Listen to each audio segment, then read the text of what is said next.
साडा नवा इतिहास चलाया रोको। कांग्रेस पार्टी कुछ बन कर दी। तालियां जी। कुछ बन कर दी। भाजपा ने राज चलाया लोको।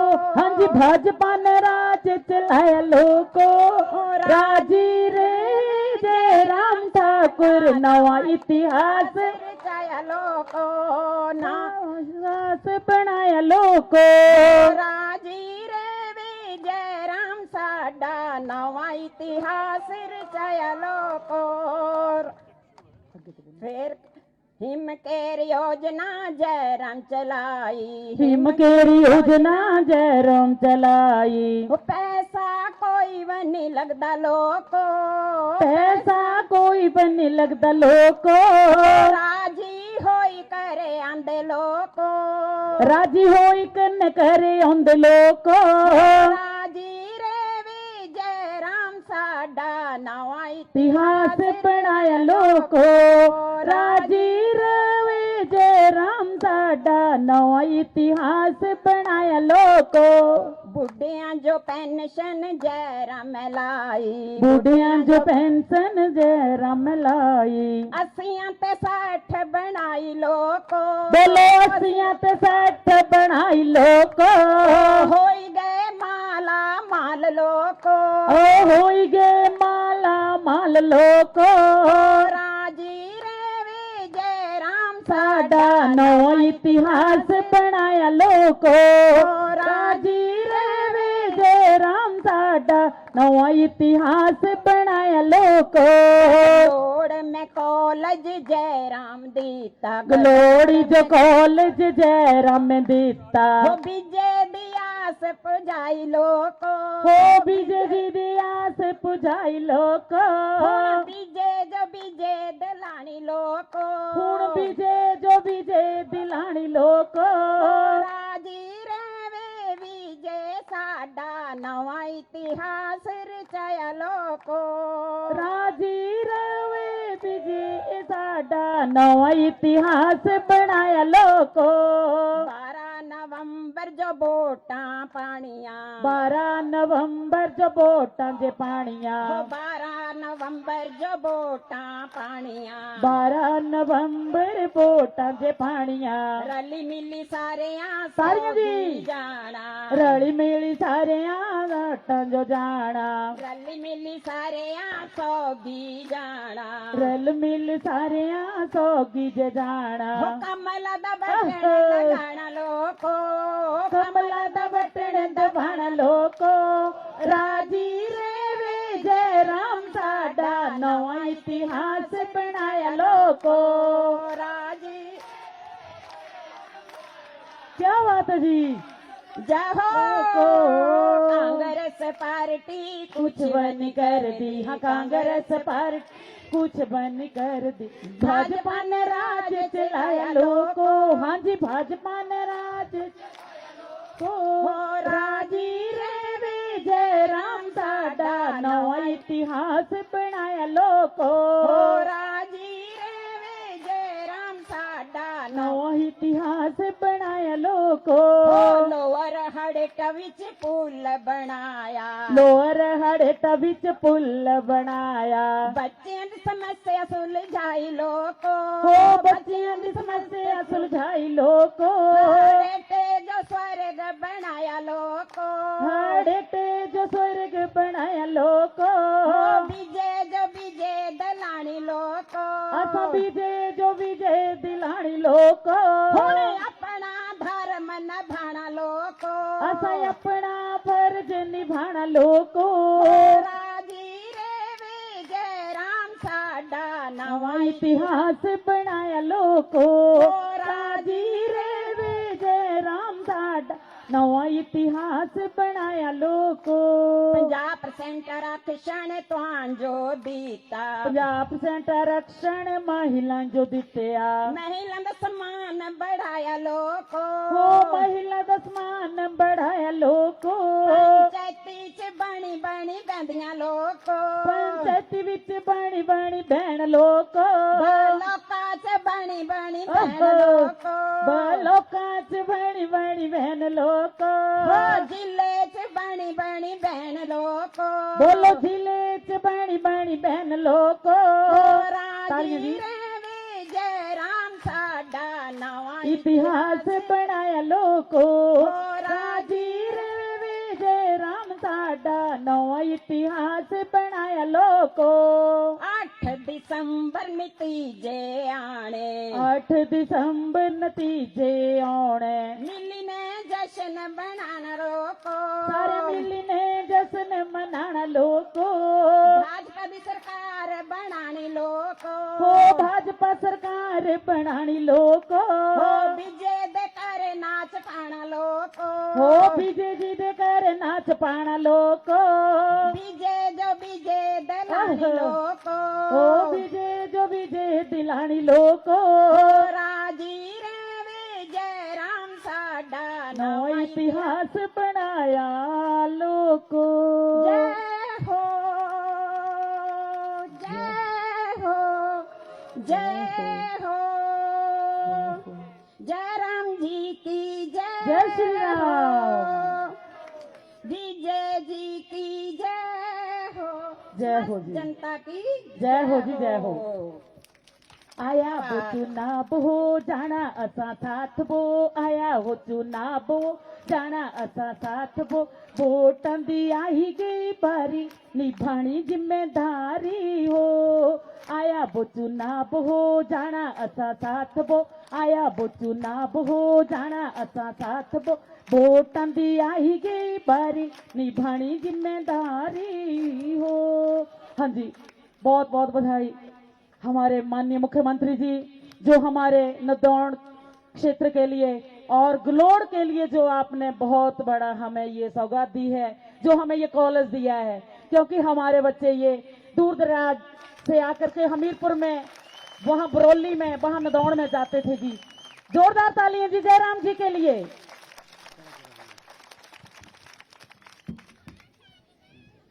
अब मैं आमंत्रित करूंगा जिनको आप बड़ी देर से इंतजार कर रहे थे प्रदेश के मुख्यमंत्री श्री जयराम ठाकुर जी को कि वो आए हमें आशीर्वाद दें।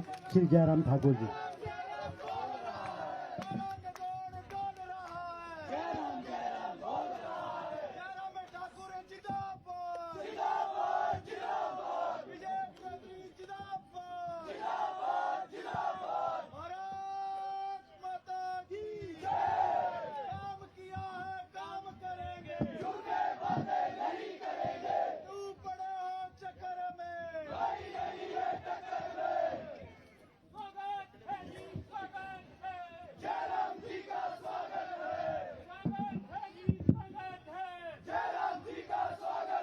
भारत माता की भारत माता की। थोड़ा साउंड पढ़ सकते हैं इसके भाई देखिए हमारा गला बैठ गया है।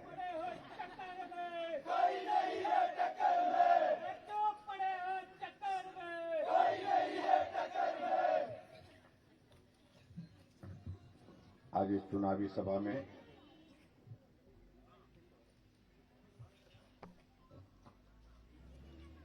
हमारे बीच में आपके इस विधानसभा क्षेत्र के हमारे नेता पूर्व में विधायक रहे और वर्तमान में भारतीय जनता पार्टी के प्रदेश और केंद्र के नेतृत्व द्वारा इस विधानसभा क्षेत्र के लिए फिर से घोषित प्रत्याशी के रूप में हमारे बहुत पुराने साथी कॉलेज के जमाने के साथी दुख सुख के साथी भाई विजय अग्निहोत्री जी,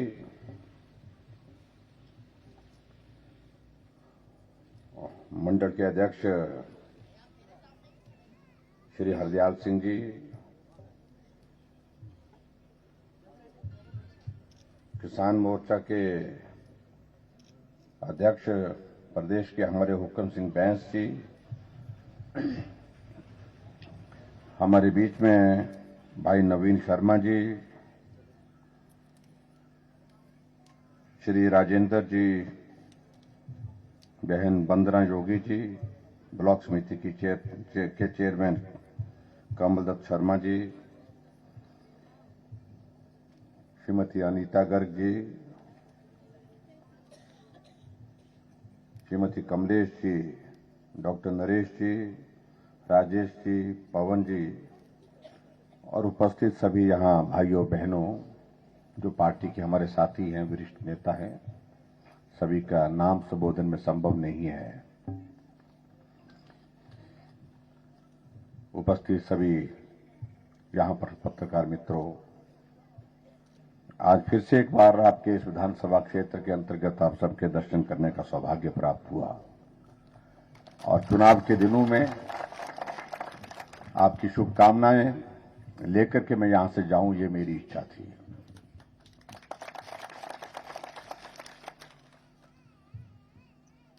अभी मैं गीत सुन रहा था और गीत में सारी योजनाओं का जिक्र हो रहा था और गीत में जिक्र होते होते इस विधानसभा क्षेत्र के विकास का भी जिक्र हो रहा था।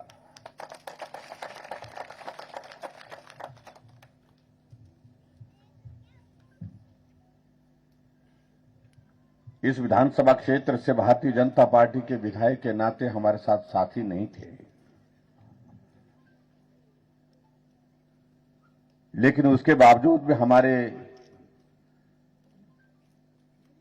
सरकार की ओर से इस विधानसभा क्षेत्र के लिए विकास के लिए कभी प्राथमिकता में कमी नहीं आने दी है। विजय जी को जय श्री राम, जय श्री राम, जय श्री राम। भाई विजय जी हमारे बहुत पुराने साथी हैं, कॉलेज के साथी हैं, सुख दुख के साथी हैं। जब हमारे कार्यक्रम होते थे दरी पर इकट्ठा हम सोते थे और मुझे इस बात की भी प्रसन्नता है कि एक समर्पित कार्यकर्ता के नाते आप सबके बीच में सेवा के भाव के साथ काम करते रहे।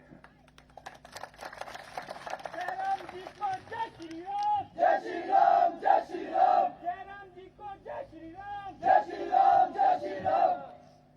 मैं किसी के खिलाफ बोलने का बहुत ज्यादा आदी नहीं हूं। अपनी बात कहता हूं, आगे चला जाता हूं, आगे बढ़ता हूं। ये मेरा स्वभाव रहा है। लेकिन उसके बावजूद मैं इस बात को देख रहा था, कुछ लोगों को तब तक के लिए चैन नहीं आता, कुछ तब तक के लिए मन उनका हल्का नहीं होता जब तक किसी दूसरे नेता को गाली नहीं दी जाती।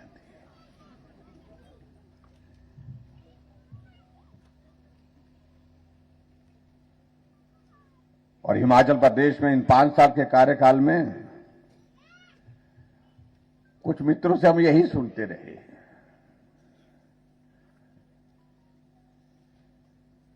लेकिन वो सब कौन लोग हैं जिनका भविष्य जिनके सामने बहुत बड़ा प्रश्न चिन्ह लगा हुआ है। मैं इस विधानसभा क्षेत्र का मैं जिक्र नहीं कर रहा हूं,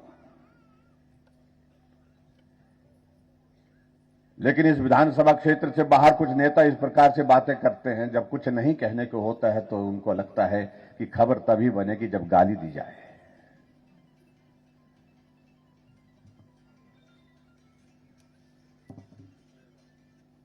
इन 5 वर्ष के कार्यकाल में आप सबका आशीर्वाद मिला, सहयोग मिला, समर्थन मिला। भाई विजय जी हिमाचल प्रदेश की विधानसभा के अंदर थोड़े से अंतर से चूक गए, लेकिन उसके बावजूद हमने सरकार की ओर से उनको पूरा सम्मान दिया, हमने कमी नहीं छोड़ी।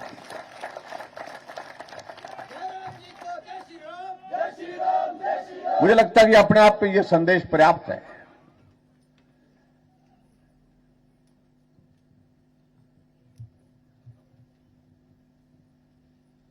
कुछ दिन पहले मैं देख रहा था कि मंडी में एक रैली हुई। इस रैली में कांग्रेस के नेता बहुत उत्साह होकर के आए थे और इस विधानसभा क्षेत्र के भी जो नेता हैं कांग्रेस पार्टी के, वो भाषण देने के लिए खड़े हुए हैं।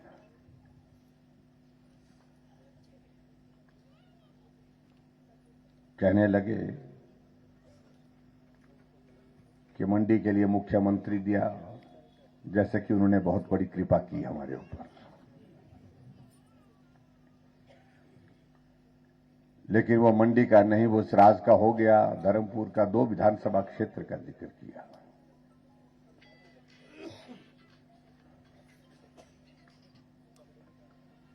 मुझे उनके बारे में कुछ नहीं कहना। मैं समझता हूं ऐसा समझता हूं कि शायद इस विधानसभा क्षेत्र में वो रहते नहीं है, या तो दिल नहीं लगता है, रहने का मन नहीं करता है। जहां मैं खड़ा हूं, यहां कब से डिग्री कॉलेज की मांग थी, जिस मांग को लेकर के आप हमेशा कहते थे जी कॉलेज चाहिए। 20 पंचायतें हैं, 20 पंचायतों के लिए कॉलेज बहुत जरूरी है। सत्ता में वो भी रहे,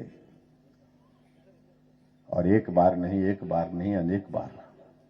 लेकिन कॉलेज तो तब मिला जब हिमाचल में भारतीय जनता पार्टी की सरकार बनी।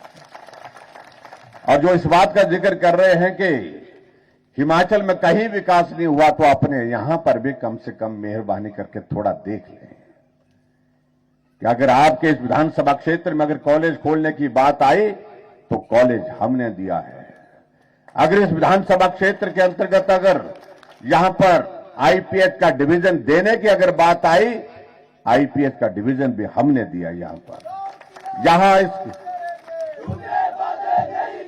हमीरपुर में मेडिकल कॉलेज बनना चाहिए, ये भाषण तो बहुत लोगों ने दिया, लेकिन आज जमीन पर खड़ा होकर के वो डिग्री कॉलेज का भवन बन रहा है। उसके लिए जमीन का इंतजाम हमने किया, बजट का प्रावधान हमने किया।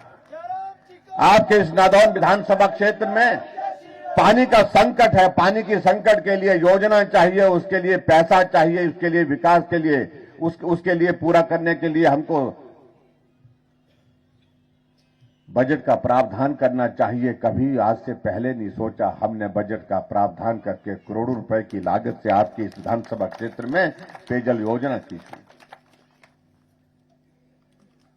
और यही नहीं, भाई विजय जी यहां पर कह रहे थे, मैं उन सारी बातों को कहूं तो बड़ा लंबा जिक्र जाता है उसका, मैं छोड़ देता हूं। सिविल हॉस्पिटल आपको दिया गया, सीवरेज की 19 करोड़ की स्कीम आपके इस विधानसभा क्षेत्र के अंतर्गत दी गई। ट्रांसपोर्ट नगर की बात थी, 33 करोड़ रुपए उसके लिए प्रावधान करके काम की शुरुआत करने की दिशा में आगे बढ़े। और धौला सिद्ध का जो हमारा प्रोजेक्ट 763 करोड़ रुपए का, जिसका जिक्र भाई विजय जी ने किया, ये कब शुरू हुआ, ये कब काम की जो है नींव रखी गई, काम की शुरुआत हुई। तो ये भी मुझे लगता है कि विधायक महोदय को जानकारी होनी चाहिए, ये भी मैं आपके बीच में कहना चाहता हूं। और इसके अलावा मैं बहुत सारी चीजों को, छोटी छोटी योजनाओं का हम जिक्र करें तो बहुत वक्त लगेगा उसमें, चाहे वो छोटे छोटे, चाहे हेल्थ सब सेंटर है, पीएससी देने की बात है, पीएससी को अपग्रेड करने की बात, उसके बाद सीएससी करने की बात है, सिविल हॉस्पिटल की बात है। एक नहीं अनेक चीजों को इस विधानसभा क्षेत्र के अंतर्गत जो आप लोगों ने कहा था, वो एक एक चीज को पूरा करने का हमने प्रयत्न किया, कोशिश की। इसलिए मैं सिर्फ इतना ही कहना चाह रहा हूं यहां के सम्मानीय विधायक महोदय जी को कि भाई झूठ बोलिए, लेकिन एक सीमा तक बोलिए, इतना भी झूठ मत बोलिए कि इस झूठ पर जो है आपकी ही जो है वो पर जो प्रश्न चिन्ह खड़ा हो जाए। बड़ा दिलचस्प चल रहा है आजकल। मैं हिमाचल प्रदेश के सभी विधानसभा क्षेत्र में दौरा करके आया, कुछ दौरा चुनाव से पहले किया, कुछ दौरा चुनाव के इन दिनों में हमारा चल रहा है। लेकिन बड़ी दिलचस्प बात सुनने को मिलती है, जब हमारे साथी हमसे बात करते हैं कि कहते हैं कि भाई यहां हमारे लिए थोड़ी सी एक बात की लेकर के थोड़ी चिंता है। हमने कहा क्या चिंता है? कि यहां का जो कांग्रेस का नेता है वो बोलता है कि मैं मुख्यमंत्री बनूंगा। हमने एक विधानसभा क्षेत्र में सुना, फिर दूसरे विधानसभा क्षेत्र में गए, वहां कहा कि यहां भी यही नारा चलाया हुआ है। आगे गए, दूसरे जिले में गए तो वहां पर भी देखा कि वहां पर भी यही कहा जा रहा है। और जो मंच पर से जो भाषण देने से पहले जो संचालन कर रहा होता है, उसको पर्ची पकड़ा करके कहते कि आप ऐसे बोलना कि भावी मुख्यमंत्री जी संबोधित करेंगे। कितने भावी हो गए भाई। फिर एक साथी हमको मिल ही गया, मैंने कहा यार तुम्हारा नाम बहुत मुख्यमंत्री के लिए चला है भाई, क्या बात है, तुम बोलते भाई साहब, मैं कहा क्या ऐसा सचमुच में है, क्या चल रहा कुछ ऐसा कुछ? बोलते भाई साहब ऐसा है कि इस तरह से सीट निकलेगी नहीं तो निकलेगी नहीं। बोलते जुगाड़ तो सीट निकालेगा है। और आज मैं आपके इस विधानसभा क्षेत्र में भी आया हूं, यहां पर भी यही जुगाड़ चला हुआ है। सीट निकलेगी तभी निकलेगी, बोलते हैं तब निकलेगी जब ये नारा चलेगा। भाई और बहनों, ये सपनों की बातें हैं। कांग्रेस पूरे देश में समाप्त हो गई और समापन अपने हाथों से किया, विसर्जन अपने हाथों से किया। जिस प्रकार से इन्होंने देश को लूटा, प्रदेश को लूटा, एक एक प्रदेश इनके हाथ से निकलता हुआ आज कांग्रेस जो है यात्रा पर निकल गई। क्या यात्रा उस नाम का? भारत जोड़ो यात्रा। मैंने कांग्रेस के नेता को पूछा, मैंने कहा भाई राहुल गांधी जी क्यों नहीं आ रहे? हिमाचल के चुनाव लगे हैं, वोट लगे हैं। नेता तो वो होता है जो वोट मांगने के लिए आता है, पार्टी को जिताने के लिए आता है। कहा कि लगता है कि वो योजनाबद्ध तरीके से भेज दिया गया, उनका मालूम नहीं आकर के क्या बोल डालेंगे यहां पर, इसलिए उनको कहा कि तुम यात्रा पर निकल जाओ।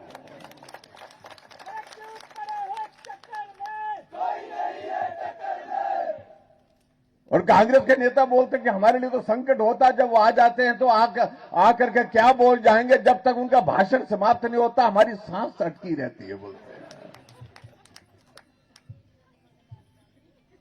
अभी आपने देखा होगा दिल्ली में महंगाई पर एक रैली की कांग्रेस के नेताओं ने, और महंगाई पर भाषण देते देते अपनी लय में राहुल गांधी जी बोलते बोलते यहां पहुंचे कि महंगाई इस कदर हो गई कि आटा 40 रुपए लीटर हो गया।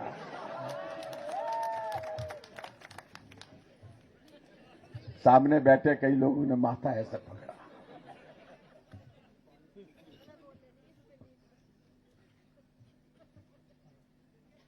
ये स्थिति कांग्रेस पार्टी की है।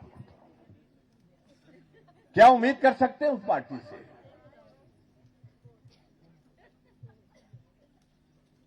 अभी हिमाचल प्रदेश में एक अध्यक्षा बनाई, कहा कि महिला को अध्यक्ष बनने से बड़ी ताकत मिलेगी, महिलाओं का सम्मान करते हैं, उसमें हमें कोई आपत्ति नहीं। कांग्रेस पार्टी का निर्णय है, पार्टी को मजबूत करने के लिए जो भी निर्णय लिया। फिर उसके साथ साथ में 4 कार्यकारी अध्यक्ष बना दिए गए। हमने कहा ये 4 कार्यकारी अध्यक्ष क्या होता है? तो कांग्रेस के एक मित्र को पूछा, मैंने कहा भाई इनको ताकत होती है, इनको कोई बड़ा अधिकार होता है? बोलते कुछ नहीं होता है।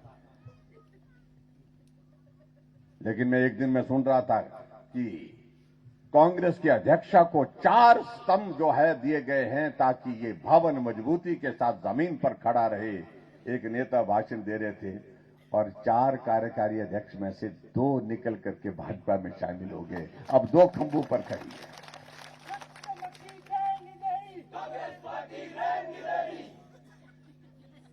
अब आप अंदाजा लगाइए, जो इमारत 4 खंबे पर 4 पिलर पर खड़ी है उसमें से 2 पिलर निकल जाएं तो वो सुरक्षित है क्या?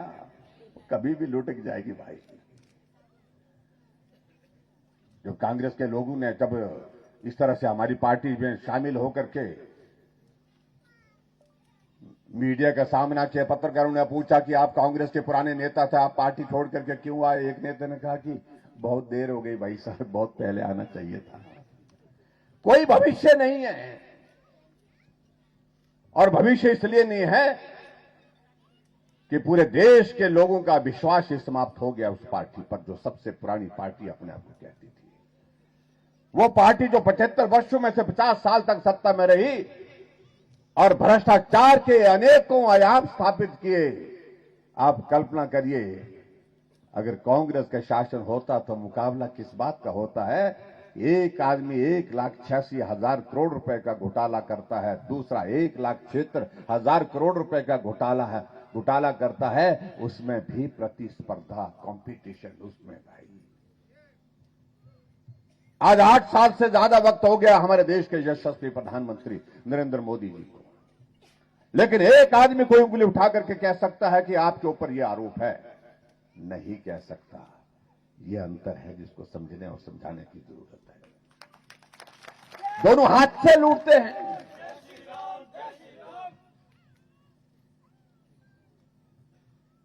और इसलिए भाई और बहनों, जब लूट की सारी हदें पार होगी तो देश की जनता ने तय किया कि इस पार्टी को ऐसी सजा देनी चाहिए, ये दशकों तक इंतजार करती रहे सत्ता का, और सत्ता का जो दुरुपयोग करती है इस पार्टी को उखाड़ करके फेंक देना चाहिए।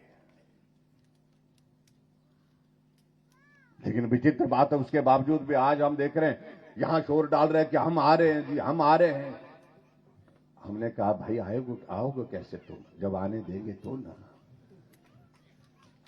आने की बात तो आप पहले भी कह रहे थे कि हम पंजाब में आ रहे हैं, चन्नी साहब आ रहे, चन्नी साहब आ रहे, नया नाम निकाला चन्नी साहब, कान खा लिए कुछ दिन और परिणाम निकला पंजाब तो गया, लेकिन चन्नी साहब दोनों जगह से चले गए।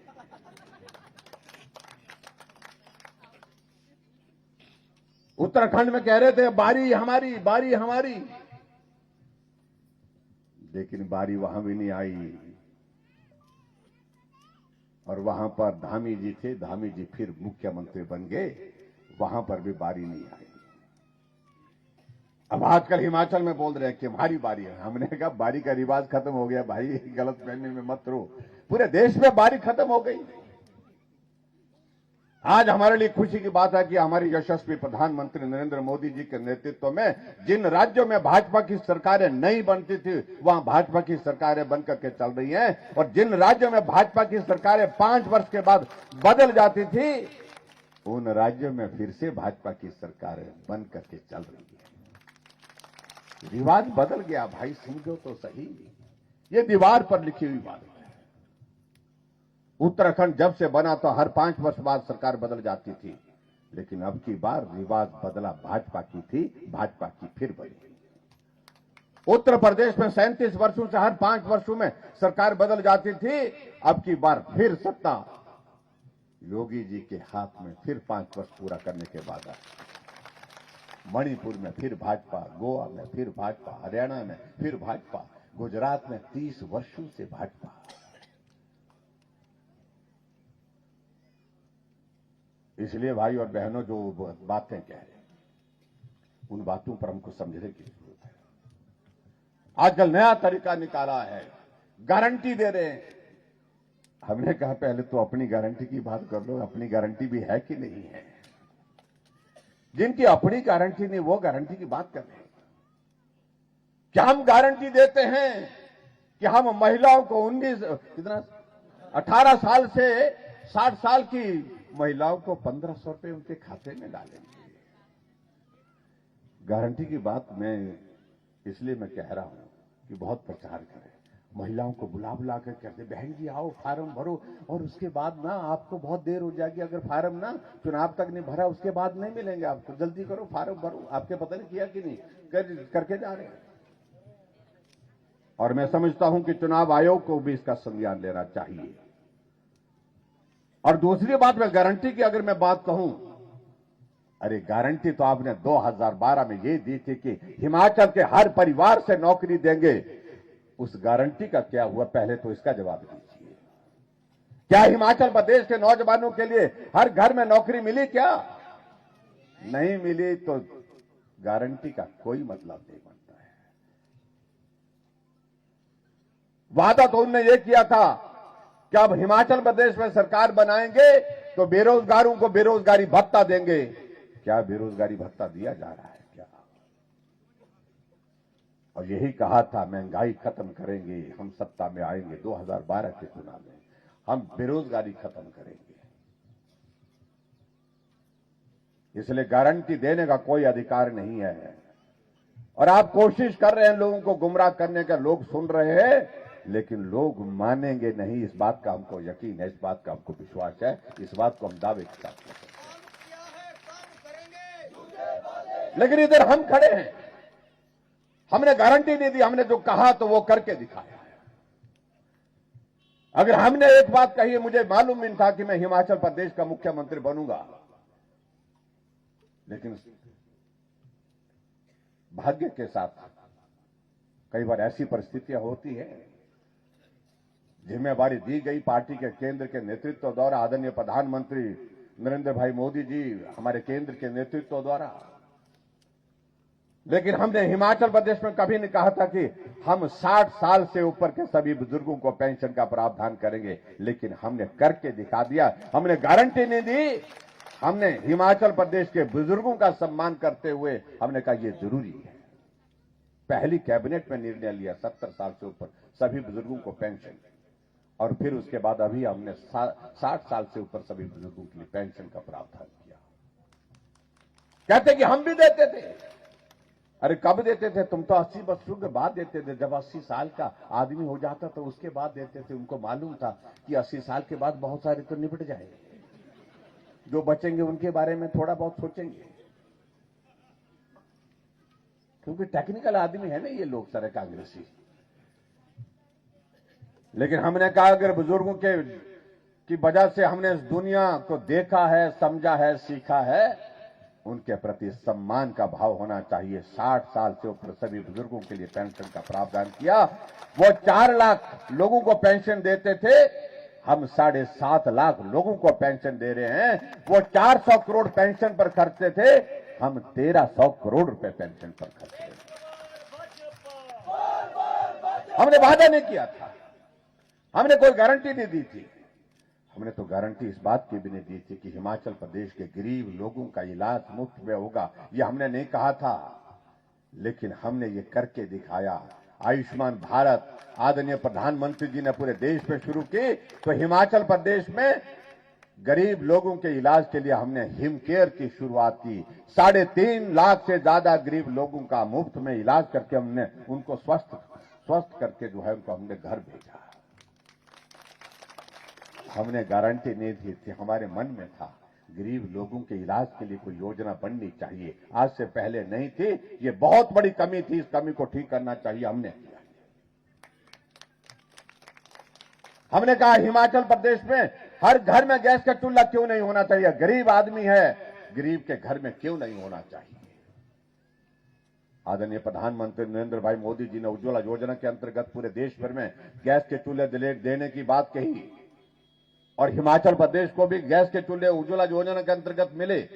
लेकिन कुछ परिवार ऐसे छूट रहे थे जो उज्ज्वला योजना के अंतर्गत नहीं आ पा रहे थे। हमने कहा ये जिम्मा हम लेंगे।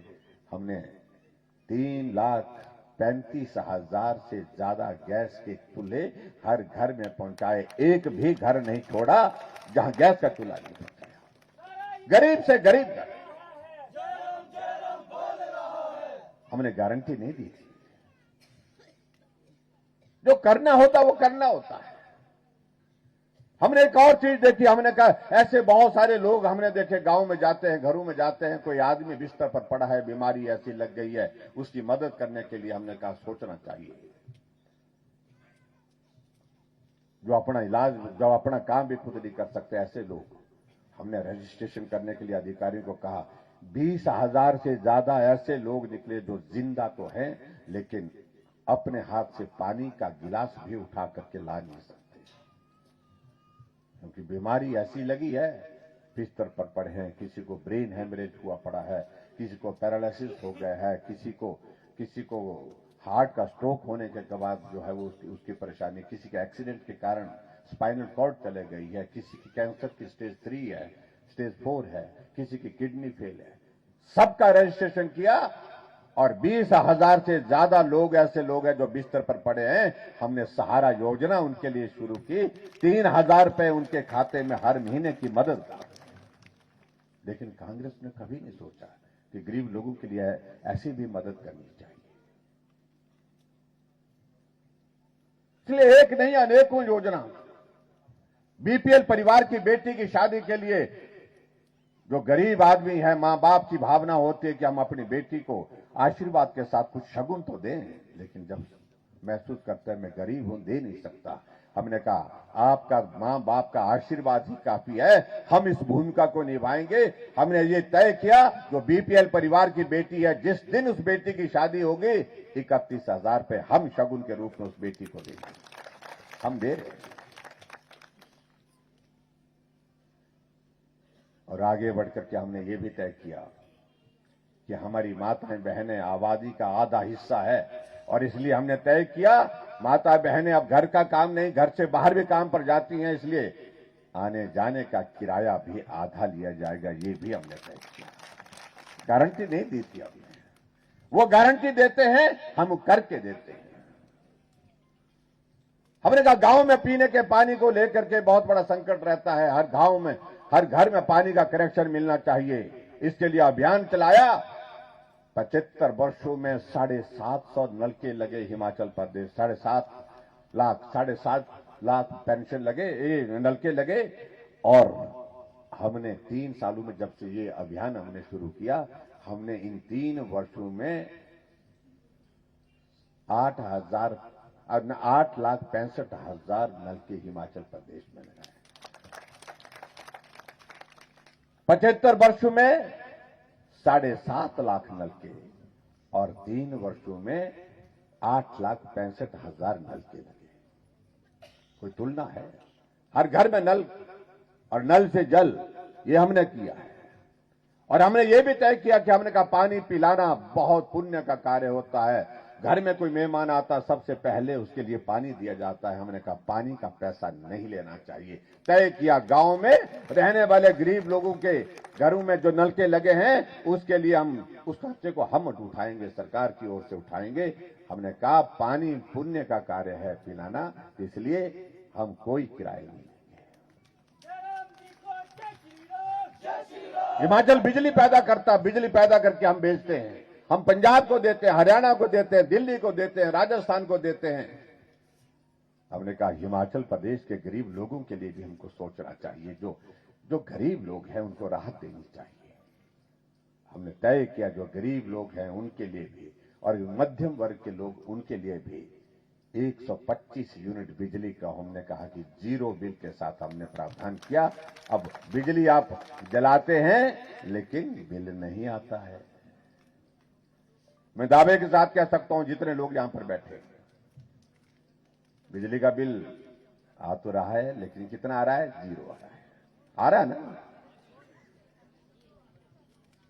हमने कांग्रेस के लोगों को कहा, कांग्रेस के एक साथी को कहा कि भाई तुम बहुत शोर मत डालो, तुम हमारी योजनाओं के लाभार्थी हैं, आदरणीय प्रधानमंत्री जी की योजनाओं के लाभार्थी हैं, हमारी प्रदेश सरकार की योजनाओं के लाभार्थी हैं। लेकिन मानते नहीं, हटते नहीं, बोलते हम तो कुछ नहीं, हमने कोई लाभ नहीं लिया, आज तक कोई लाभ नहीं लिया। मैं कहा भगवान को साक्षी मान, भगवान की कसम हमने कोई लाभ नहीं लिया। मैंने कहा भाई सुन बात, थोड़ा शांत हो जा। मैंने कहा वैक्सीन लगी? बोलते वो तो सबको लगी बोलते हैं। मैंने कहा मैं सबकी बात नहीं, मैं आपको पूछ रहा हूं, आपको लगी? बोलते हाँ लगी। मैंने कहा कितनी डोज? 1 डोज लगी? नहीं, बोलते डोजें तो 3 लगी। मैंने कहा 1 डोज 500 रुपए की पड़ती है कम से कम, 3 डोजें लगी तो 1500 रुपए का लाभ आपको मिला कि नहीं मिला? वो तो सबको हटता नहीं है ना, कांग्रेस मालूम आपको, वो हटता नहीं, मानता नहीं, वो तो लगी, वो तो लगी, वो तो ठीक है। मैं कहा लगी तो इतना तो मान ना। बोलता हाँ वो तो लगी। मैंने घर में नलका लगा हुआ है? बोलता हाँ नलका लगा हुआ। मैंने कहाँ लगा हुआ? बोलता बाथरूम में भी लगा है, किचन में भी लगा है, वॉश बेसिन में भी लगा है। मैं कहा नलके तो सब जगह लगे। मैं पानी आ रहा है? बोलता हाँ पानी भी आ रहा है। मैं कहा बिल आ रहा है? बेचारा रुक गया। मैं क्या बोलूं, आता है कि पहले आता था, बोलते अब नहीं आता है। मैं कहा लाभार्थी हुए कि नहीं हुए? नहीं बोलते सबको हुआ। बोलते फिर हट करके वही बोलता है, क्योंकि आदत पड़ी है, कहां जाए बेचारा। मैंने कहा घर में बिजली लगी है? बोलता हाँ बिजली में लट्टू जलते हैं ना। मतलब जलते हैं जी लट्टू। मैं कहा बिल कितना आता था पहले, कितना बिल आता था? बोलते यार छोड़, बोलते अब। फिर उनको लग गया कि मैं फंस गया हूं, अब ज्यादा बोलना उचित नहीं। मैंने कहा बता तो सही बिल कितना आता था? बोलता आता था 600 रुपए, 550 रुपए, कभी 700 रुपए भी आ जाता था। मैंने कहा अब कितना आता? बोलता है अब नहीं आता है। अब नहीं आता है? क्यों नहीं आता है? क्या बिजली जलानी बंद कर दी? बोलते नहीं बिजली तो जलाता हूं। तो मैं कहा लट्टू में रोशनी कम हो गई? नहीं रोशनी तो वैसी है। तो फिर मैंने कहा बिल क्यों नहीं आ रहा? बोलते हैं बिल नहीं आ रहा है, बिल नहीं आ रहा है। क्यों नहीं आ रहा है? ये बोलना उसके लिए बेचारे को यहां बहुत मुश्किल हो गई, आफत हो गई। मैंने कहा इसलिए नहीं आ रहा है, ये भाजपा की सरकार ने किया है, ये हिमाचल प्रदेश की भारतीय जनता पार्टी की सरकार ने किया। हमने 125 यूनिट बिजली आपको 0 बिल के साथ दी है।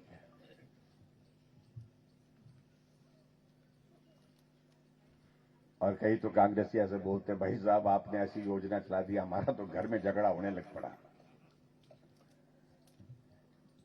गैस की तरफ देखते हैं, बोलते भारतीय जनता पार्टी ने गैस दी, गैस का सिलेंडर खत्म हुआ, सिलेंडर तो ला, गैस तो भारतीय जनता पार्टी ने दी है। लेकिन बात आपको देखिए, कांग्रेस की खासियत है, सब कुछ डकार जाना, लेकिन सब कुछ हजम कर लेना, लेकिन डकार नहीं आता। ये गजब की इनकी जो डाइजेस्ट करने की कैपेसिटी, यहां छोड़ डालते हैं मोदी जी आए थे, मोदी जी आए थे, लेकिन दिया कुछ नहीं।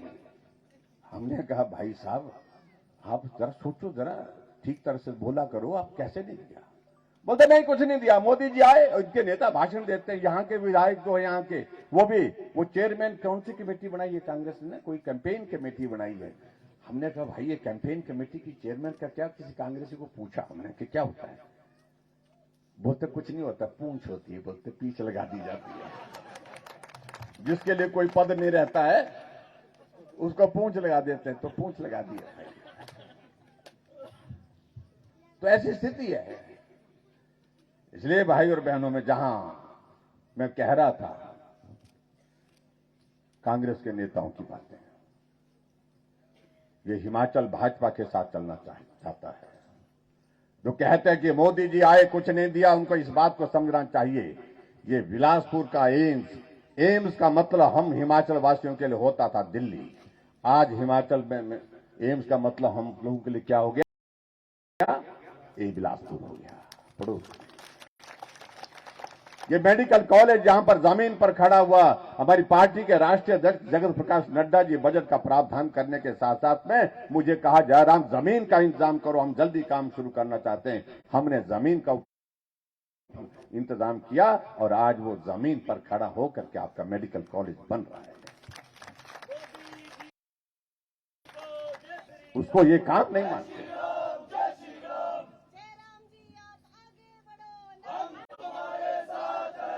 और इसलिए मैं इस बात को कह रहा हूं, बल्क ड्रग फार्मा पार्क पूरे देश में 3 मिलते हैं और एक हमारे हिमाचल प्रदेश के ऊना में मिलता है, वहां पर शिलान्यास होता है। और उसके बावजूद भी कांग्रेस वाले बोलते हैं कि मोदी जी आए कुछ नहीं दिया।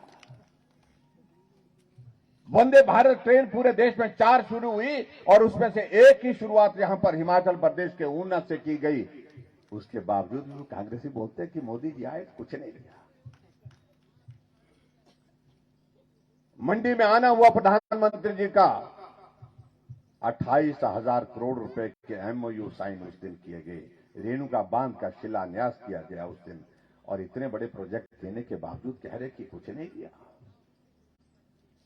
यह हमारा सौभाग्य है भाई और बहनों कि हमको ऐसे प्रधानमंत्री मिले, ऐसे प्रधानमंत्री मिले हैं जिनका हम जीवन भर ऋण चुकता नहीं कर सकते। हिमाचल के साथ दिल से उनका जुड़ा, दिल से जुड़े हुए हैं। अगर बिलासपुर में ऑल इंडिया मेडिकल इंस्टीट्यूट का उद्घाटन करने के लिए आते हैं तो वहां से जाकर के कुल्लू में दशहरे में जाकर के रघुनाथ जी और देवी देवताओं का आशीर्वाद लेने के लिए भीड़ को चीर करके लोगों को बीच में जाकर के वहां पर आशीर्वाद लेने के लिए पहुंचते हैं। अगर वहां पर केदारनाथ जाते हैं तो आपने देखा होगा कि हमारे प्रधानमंत्री जी केदारनाथ पहुंचे, सिर में हिमाचल की टोपी, गद्दी चोला पहना हुआ और कमर में हिमाचल प्रदेश का जो मफलर, कलरफुल मफलर, पांव में पूले। आप क्या इसको क्या समझें?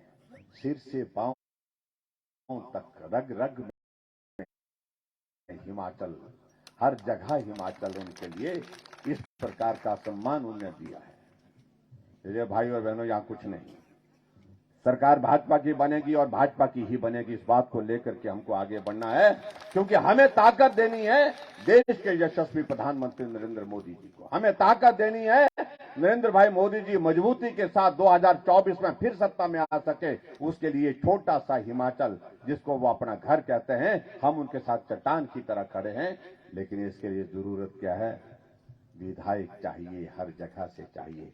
पिछली बार जो कमी छूटी थी, इस बार उस कमी को पूरा करें। यही निवेदन मैं आप सबके बीच में करने के लिए आया हूं। विजय जी यहां पर हमारे साथी हैं, पुराने साथी हैं, छोटे से कद के हैं, लेकिन उसके बावजूद भी इन्होंने ही इसी विधानसभा क्षेत्र में जो मुख्यमंत्री की बात कहते थे उनको भी एक बार हराया है। अब की बात दूसरी बार इस काम को आप करिए। और मैं आपको ये जरूर कहना चाहता हूं, विजय जी दूसरी बार हिमाचल की विधानसभा में पहुंचेंगे, मैं आपको वादा कर रहा हूं, आपका सम्मान उनका करेंगे, आपका सम्मान उनका करेंगे। ये मैं आप सबके बीच में कहना चाहता हूं। इसलिए आप सबसे निवेदन है कि कोई कसर न छोड़िए, सरकार भाजपा की होगी, भाजपा की ही होगी, और भाजपा की सरकार में हमें विजय अग्निहोत्री जी यहां से चाहिए, उसके लिए आशीर्वाद दें। इतनी बात कहते हुए आप सबका बहुत बहुत धन्यवाद। नमस्कार, जय हिंद, जय हिमाचल। जय श्री राम, जय श्री राम, जय श्री राम, जय श्री राम। हम तुम्हारे साथ हैं। मैं एक बात सुना, माननीय मुख्यमंत्री